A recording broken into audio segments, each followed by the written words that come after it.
our topic is the three Ds, direction, discipline, and devotion. And I came up with this some years ago. You will remember the Occupy phenomena. I don't call it a movement because number one, it didn't move very far, and number two, it didn't have the three Ds. Um, I did some. I was not an organizer of Occupy. Like everyone else, I was surprised when it appeared on the scene the way that it did.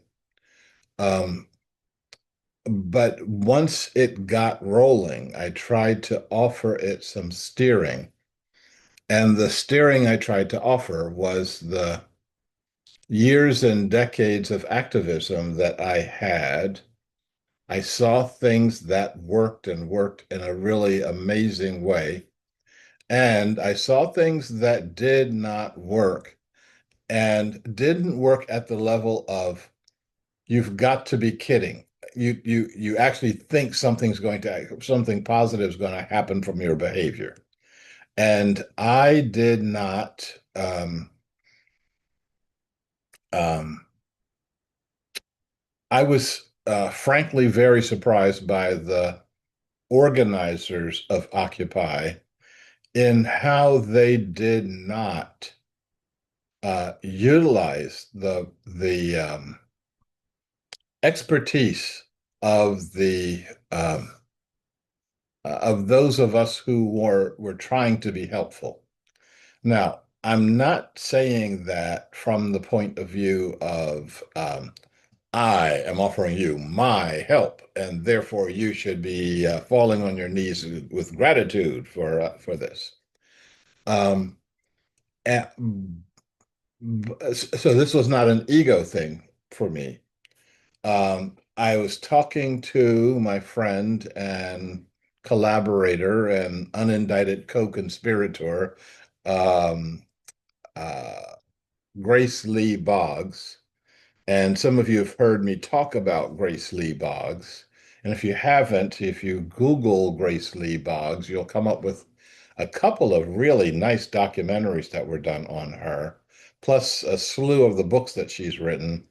She was a very quiet behind the scenes, but a very pivotal figure in the Black Power movement and the other movements during the 60s.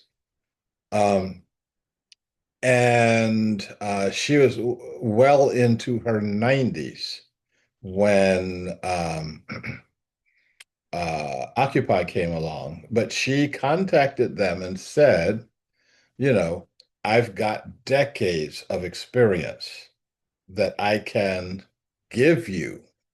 And um, they told her, well, if you show up to one of the general assemblies, we'll give you 5 minutes. And she declined, as I declined. Oh, um, the organizers down in Los Angeles had an inkling of my experience and asked me to consult with them because they were having problems that were absolutely foreseeable. You knew that this problem was coming down the line, and I helped them to navigate the problem.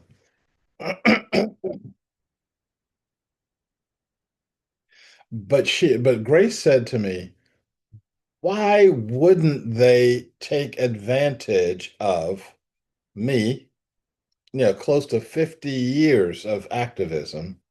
Why wouldn't they take advantage of you with a few less years at the time, but still with experience?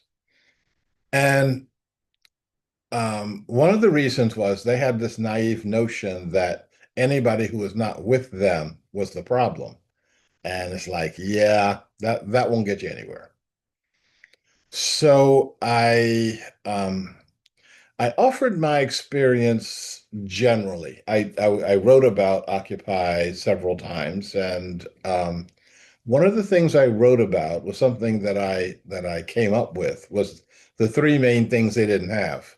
And I also realized this is the three main things that none of the movements of the um, that came after the 60s had. And that was direction, discipline, and devotion. Now, these are things that clearly the movements of Martin Luther King um, and the Black Power movements, the Stokely Carmichael and Rap Brown and Malcolm X and others had, and made sure they had. These are the three things that we have to have as we are transiting out of the society, the breaker society that we have been um, experiencing for the last, oh, let's say 10,000 years or so. And as we're transiting into something world hasn't seen before, and we are making up literally as we go along every day. We are to the extent possible living a brand new society. Um, I'm reminded of something that Václav Havel, the president of the Czech Republic and the leader of the Velvet Revolution, something that he said. He said, when you wake up in the morning, you are doing whatever you do to get ready for the day. The first thing I do is put my water on for tea, and then I get dressed, and then I get to the bathroom, and then um, and he said at one point in time, you still got some of your pajamas on, but you're getting dressed in your street clothes. He said, you're not ready for the street, but you're also not ready for bed. And so you're in this in-between state. And that's where we are right now, in this in-between state, as we're getting ready to go to um in a direction that we haven't been in before. And so I can't tell, well, I can tell you some of the things that we need in order to get us there. Um, I can't tell you all of the things that we need to get us there because I haven't been there. You haven't been there. None of us have been. We're creating a new civilization, a new way to act with ourselves, to act with each other, and to act on the planet. So, um, uh, so I guess I could say, do the seven things. Three of them I've got written down here, but the other four we'll be working on this as we go along over over the next year or two. So the three that I know about, the three that I've got experience with, and the three I've got experience of what you don't when you don't have it, is direction, discipline, and devotion. And I will take those in that order, and I'll spend just a couple of minutes on each one. We could spend literally hours training ourselves on how to deal with direction, how to deal with discipline, how to deal with devotion. But we're not. At least we're not going to do that today. Um, in terms of direction, what I mean is, you know where you're going.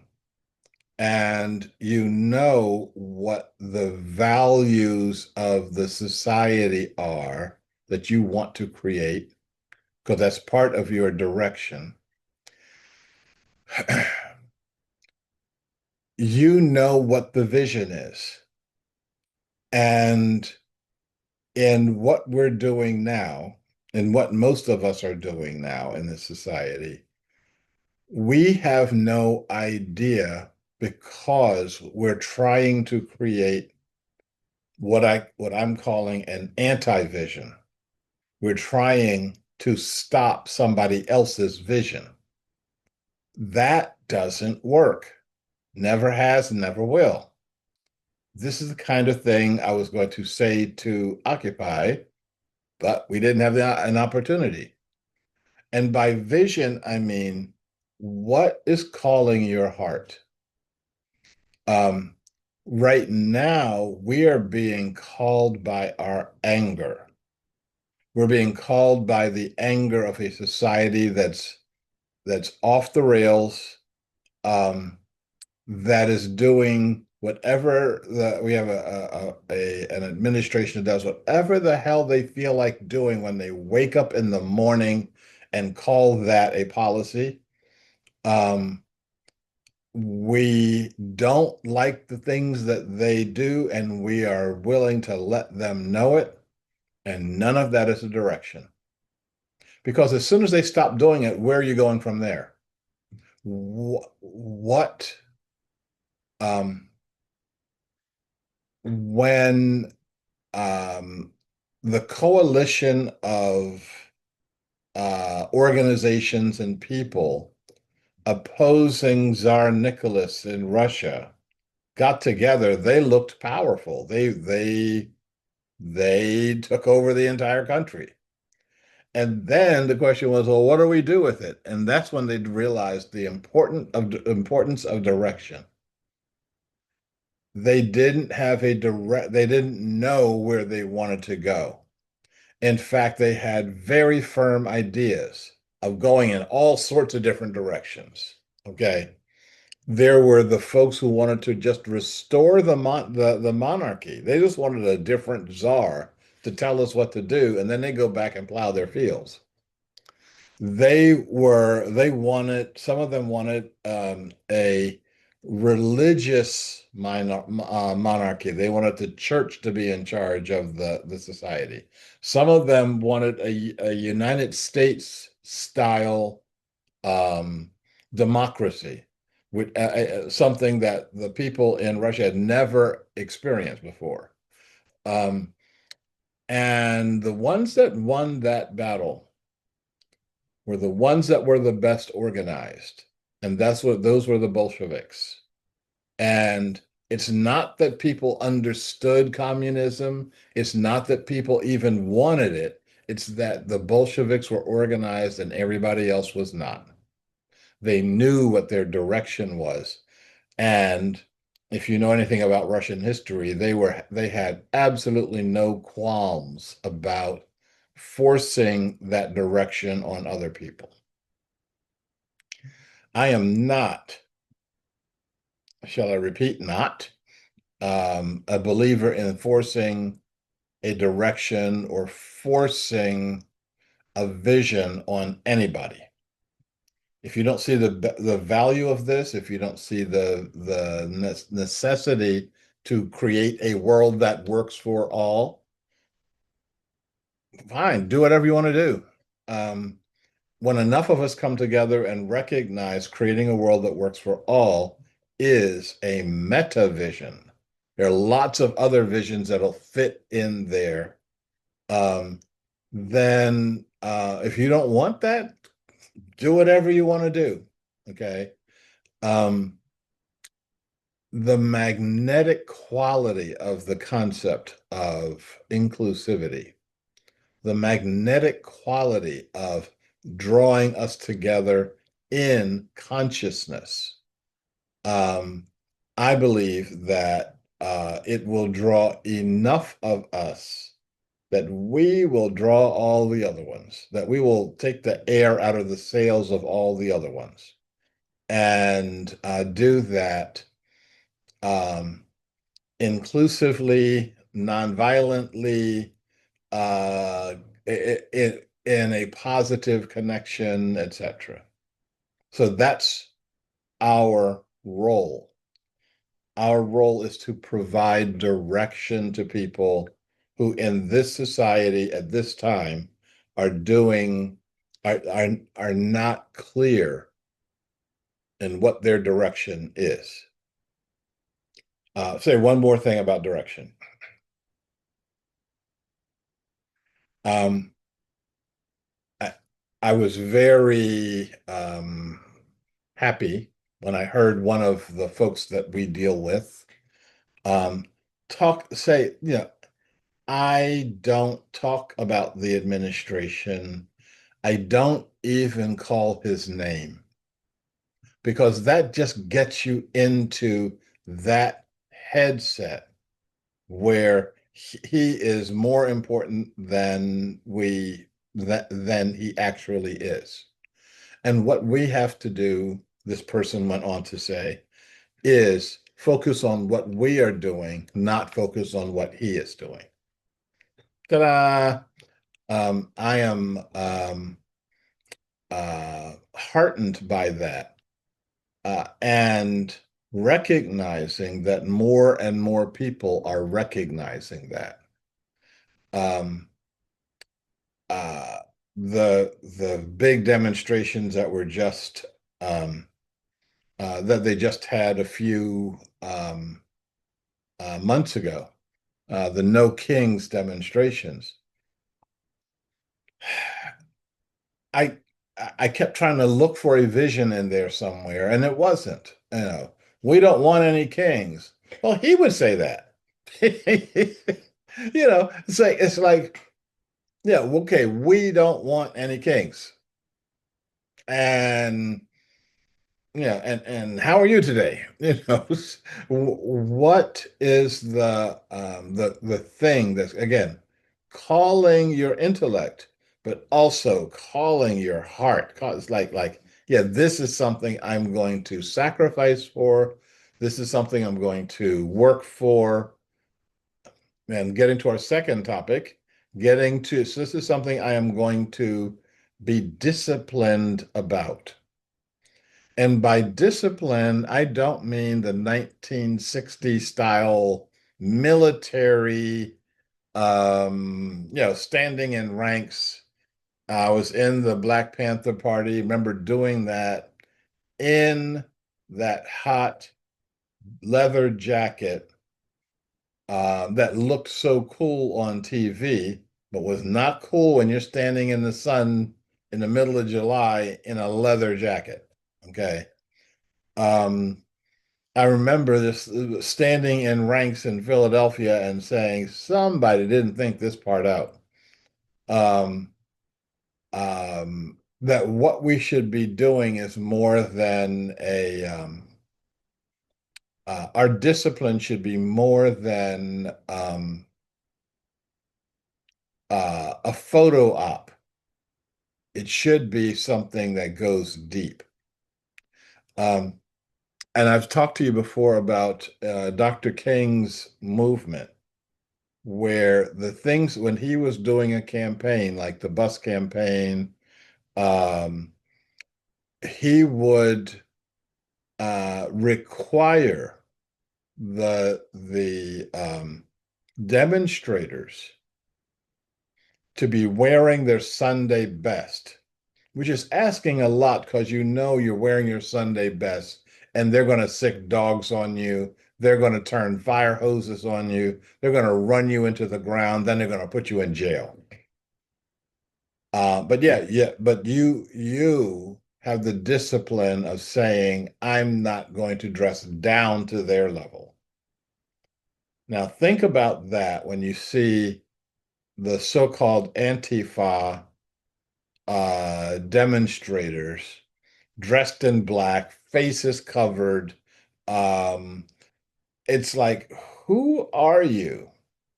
And why would I ever follow somebody whose face is covered? Um, um, and the other thing that Dr. King did, which I thought was really important, he had them sign a statement of how they were going to act in the demonstration that they were going to do the next day or the next week. Uh, yeah, I will be nonviolent. Um, I will be respectful of people and property. I will be, I I'm going to act like I live in the society I want to create. Now, the folks that go around, breaking the windows, throwing the rocks, trying to set buildings on fire, etc., you ask yourself, what is the nature of the society they want to create? Well, I can see it. I look at, actually, literally, since I live right next to the Lloyd Center, I could look out my window and see the society they wanted to create. And I had a lot of sympathy for them, but it would not create anything. It would not create anything that they want. And one of the things that it created was the present administration. They don't like me saying that, but that's, it's the logical outcome of what happens when you actually make people afraid. Um, and I don't know where my time goes, but it's gone. I'm going to say a few words about devotion. Uh, your vision has to live beyond you. If what you're trying to do, if your vision is getting somebody elected, if your vision is getting somebody unelected, if your vision is too small, it doesn't start the fire that we need to not only recreate our government here in the United States, but to create our first world governing system and to create that out of the deepest devotion that we have, a devotion that is based on in Christian based societies, based on the teachings and philosophy of Jesus, in Buddhist based societies, in the teaching and the philosophy of the Buddha, in Islamic facing societies, the teaching and philosophy of lots of people, including and especially, and I say this especially in my book, Creating a World That Works for All, Jalaluddin Rumi. Um, so you get this when you take those three folks and you kind of blend them together, you see a direction. There's a very clear direction there. And it's something that we can be devoted to and devoted to for the rest of our lives. And depending on your philosophy, um, drop dead, come back and keep doing it. So our challenge is um, can we be devoted to our path while others are devoted to a similar path, not just yours? Okay. Like I said, I've been in societies, I'm very serious about this, where if I mentioned Jesus, people would say, "Who's that?" It's we tend to think that our beliefs are universal when they are just our little corner of this little planet. And we need to be holding the energy of a world that literally works for all living beings, not just for me and my friends and the people I'm comfortable with.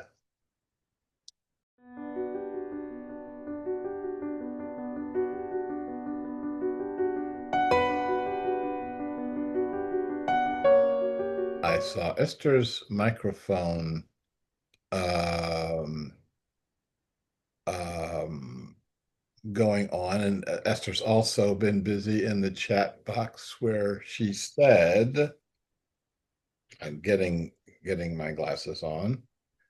Uh, in a hermetic or transcendental view, Jesus and Buddha were talking about the same thing. And she put the link for a video onto in that. And I will see that the video makes its way into the goodie box. But you may want to actually say some more about that or not. Yeah. You can say whatever Thank you. you say here in reason. Nothing that will get us indicted. Um, Indicted. Oh no, I'm aiming for unity. There's a common truth, a thread of truth in every belief. And the challenge is to find that kernel of truth that we all share. And Jesus provided the heuristics for that. But I wouldn't say that all Christians get it. oh, You know, I don't think anybody gets it. well, some of us do. Some of us do. There is a truth, and you recognize it because it it raises you. It forces me to think about my direction, discipline, and devotion.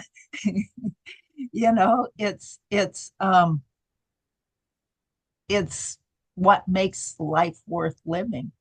I attended a UUI cafe yesterday that explored the various names of Jesus. How do you know Jesus here? And I've always thought of him as the Word and the way, the light. He said that the Father and I are one. And in my personal inner experience, that is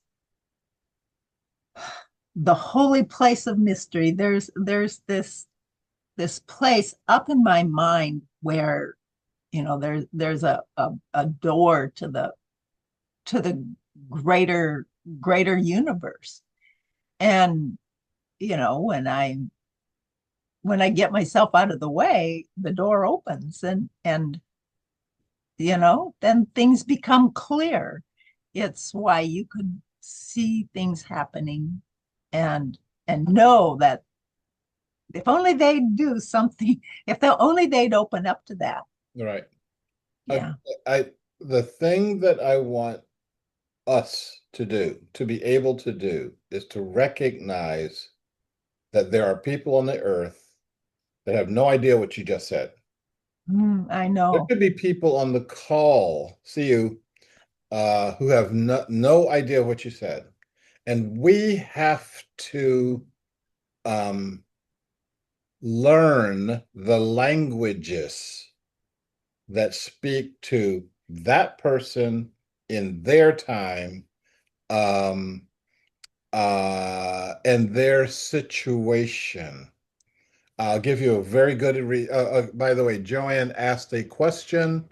What or where is the goodie box? Um, if you may already have it, but if you've got the oops, I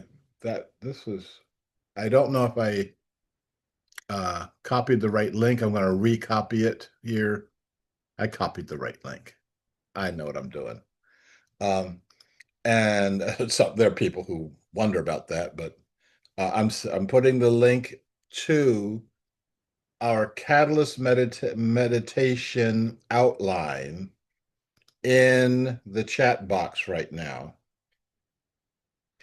When you open that up, you're going to see Catalyst meditation outline, awakening to the holonic mind.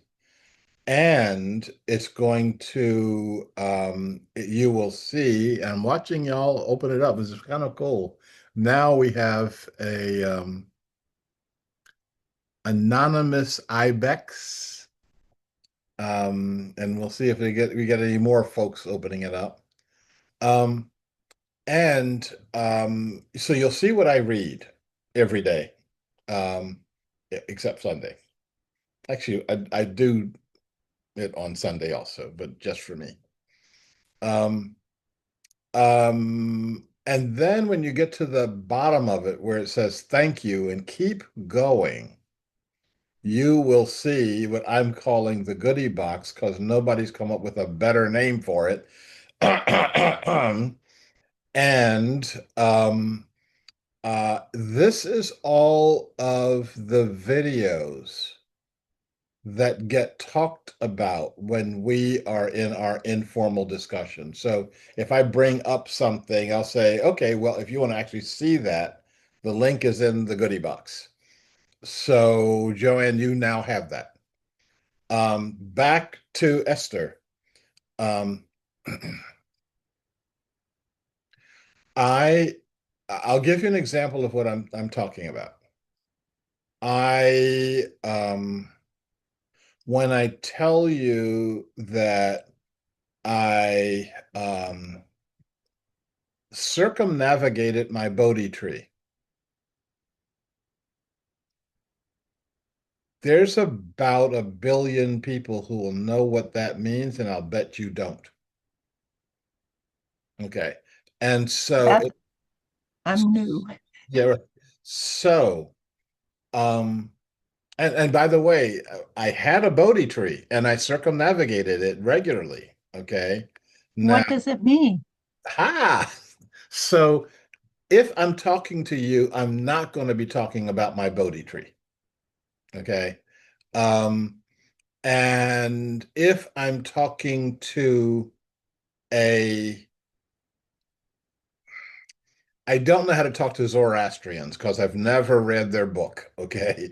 But I know how to talk about the transcendent divine without um, offending anybody, first of all, and get helping them get an idea of the this thing that all of us are approaching, but none of us can actually get our way to. And to answer your question, the Bodhi tree is the place where um, the Buddha gained enlightenment, and it is a uh, it's considered. I'm about to say something, but I got to think about it before I say it.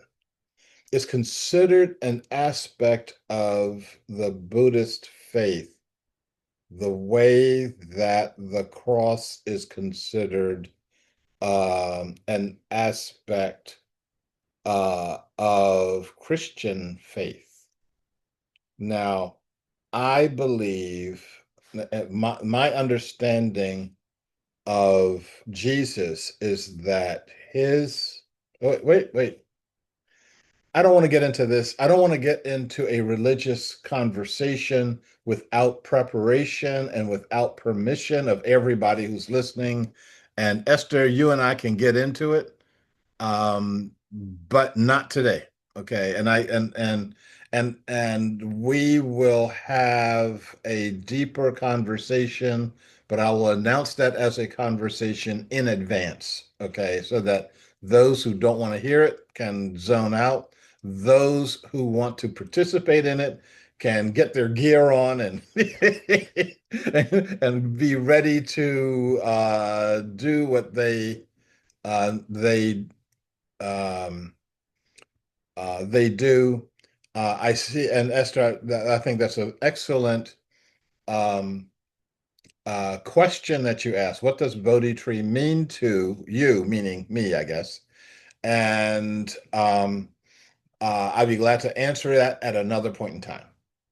Um, um, and if no one else is signaling that they want to say something, maybe we do it at this time. I don't know. I'm not seeing or hearing anyone. Um, and I'm definitely not seeing anyone with the 3 Ds. I'm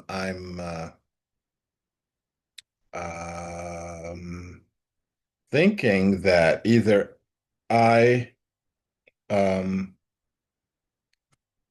um, keep talking, or we end really quickly here. Um, um, and Excuse me for a second. Um,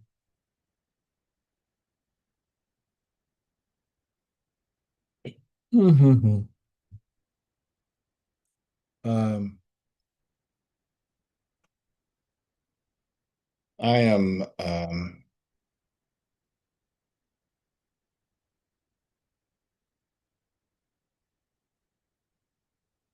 having trouble with um,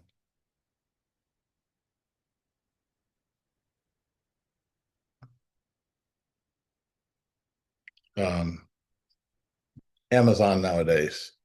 Um, Esther says we fear to offend in our society, lest we offend someone. And I think that that's um, a real situation. I can, I don't know. And we're not talking, there's a difference between this is I'm walking on I've gone from walking on thin ice to eggshells. Um, there's a difference between our spirit, our faith, and our culture. And we have this notion that our culture and our religion are the same thing, and they're not. Um, and um,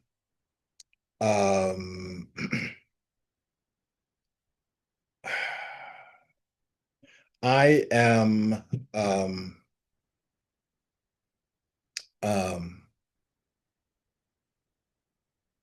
I was in a situation. This is a very the situation of women in Islam is very different in different countries.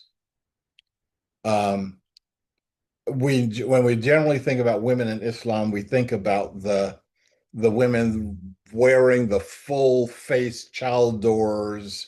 You can see no part of them. They even have their eyes covered, and you have no contact. You don't talk to them. They're in a whole world by themselves.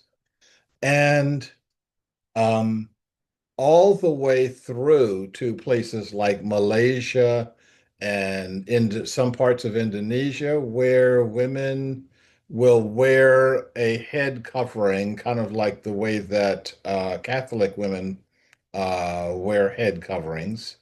But, that's about the size of it. So I was in Sri Lanka, which again is a Buddhist country, and there's a group of Muslim women that were interacting with Sarvodia. And because I am the pet foreigner in